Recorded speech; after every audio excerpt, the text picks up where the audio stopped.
Have you ever looked at a brand new startup and just wondered, how on earth are they worth millions of dollars already? It can feel like they just pulled a number out of thin air, right? Well, today we're going to pull back that curtain and see exactly how it's done. So, really, how does it happen? Is it all about promises of the future? Is it about the customers they have right now? Or maybe it's the team's experience? The truth is, it's a mix of all of that, and then some. And to really get it, we're going to skip the textbook definitions and go inside a real-life investment pitch. So, meet our case study for this explainer, Orbosis Global. Now, just a quick disclaimer here. This isn't an endorsement or any kind of investment advice. We're simply using their own valuation documents as a real-world blueprint to see exactly how a company argues its worth to investors, piece by piece. Before an investor is ever going to write a check, they need to believe in a story. And really, a valuation is that story, just told with numbers. It's built on a foundation of claims about the business, its assets, and its potential. So let's take a look at the foundation Orbosis is building. First things first, what do they actually do? Well, Orbosis Global bills itself as a diversified IT services company. And what that really means is they don't just put all their eggs in one basket. They offer a whole suite of digital solutions for their clients. And you can see their whole strategy laid out right here. They operate across these 5 key areas. The thinking behind this is pretty smart. By spreading your bets, they lower the risk of relying on just one part of the market and can jump on opportunities wherever they pop up in the tech world. Okay, a good story is one thing, but investors, they need proof. In the business, they call this traction. It's the hard evidence that your business is a real working machine, not just a cool idea on a napkin. So let's dig into the evidence that Orbosis put on the table. All right, first up, the big one, 26 lakhs in realized revenue. Now, this isn't some pie-in-the-sky forecast. This is money they have actually earned from their work. It's the ultimate proof that they have customers who are willing to open their wallets for what they're selling. So what's next? This number here, 10.7 lakhs, this is all about momentum. This is future income that's already confirmed through signed contracts. It's a signal to investors that the revenue isn't just a one-time fluke. There's more business already lined up and coming down the pike. And who exactly are these clients? Well, when you land a major institution like Tata Memorial Hospital, that is a massive seal of approval.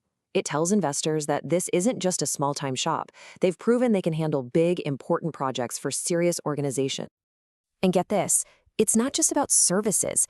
They're building their own products, too. Their sports booking platform, Just Turf, isn't just an idea. It has more than 10,000 active users, real people using their stuff. That shows they can build scalable tech, which adds a whole other layer of value to the company. Okay, so the numbers look pretty good, and the products are real, but you know what investors really bet on, especially with a young company? The team, the people running the show. So let's look at the human element here. Check this out. Their 10 senior leaders have a combined, get this, 130 plus years of experience in the industry. That is a huge asset. It means they've seen it all, they have deep networks, and they probably know how to dodge a few bullets along the way. But this is the kicker. The leadership team hasn't just put in their time. They've invested nearly 88 lakhs of their own money. In the startup world, we call this skin in the game. And honestly, it's the ultimate sign that they truly believe in what they're building.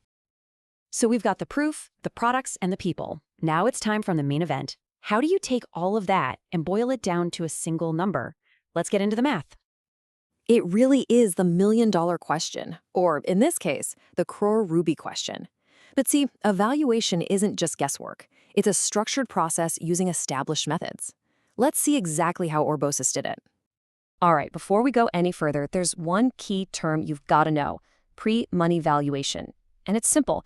It just means what the company is worth before any new investor cash comes in. Think of it as the starting price tag for the business they've built so far. Okay, now this slide is where the magic happens. They don't just pull one number out of a hat. They use a few different methods to build a solid case. First, you've got the asset-based approach, which is basically asking, what do we own? That includes their software and the team's own cash investment. Then there's the revenue multiple, where you take their sales and multiply it by a standard factor for their industry. And finally, market comparables, which is just a fancy way of saying, so what are other similar companies worth right now? So when you crunch all those numbers, you get a few different scenarios, right? You can see them here. The conservative case is kind of like the baseline, what they're worth today, no questions asked. But the moderate and optimistic cases start to factor in their potential. What happens if they close those big deals in their pipeline? The final number always depends on how much an investor is willing to bet on the future. And so, after all that homework, they land on their number. The valuation they're taking to investors for discussion is 2 to 2.5 crores. It's a figure that carefully balances what they've already built with the growth they're promising is just around the corner. Okay, so that's the what we're worth part. But the very next question from any investor is always going to be, so why do you need my money? The final piece of the puzzle is explaining how that investment is going to pour fuel on the fire. And here's their answer, straight from the pitch. They're looking for strategic equity partners. Notice they didn't just say money. They want partners who can help them hit a really ambitious goal, smashing that 2 crore annual revenue mark in just a year and a half. And there you have it. That's the story of how a startup valuation is built, from the ground up. It starts with a solid idea, gets backed by real proof and a great team, and then gets translated into a number using real financial methods. They've laid out their case. Now the real conversations, the negotiations begin. So I'll leave you with this. If you are the investor sitting across that table, what's the first question you'd ask?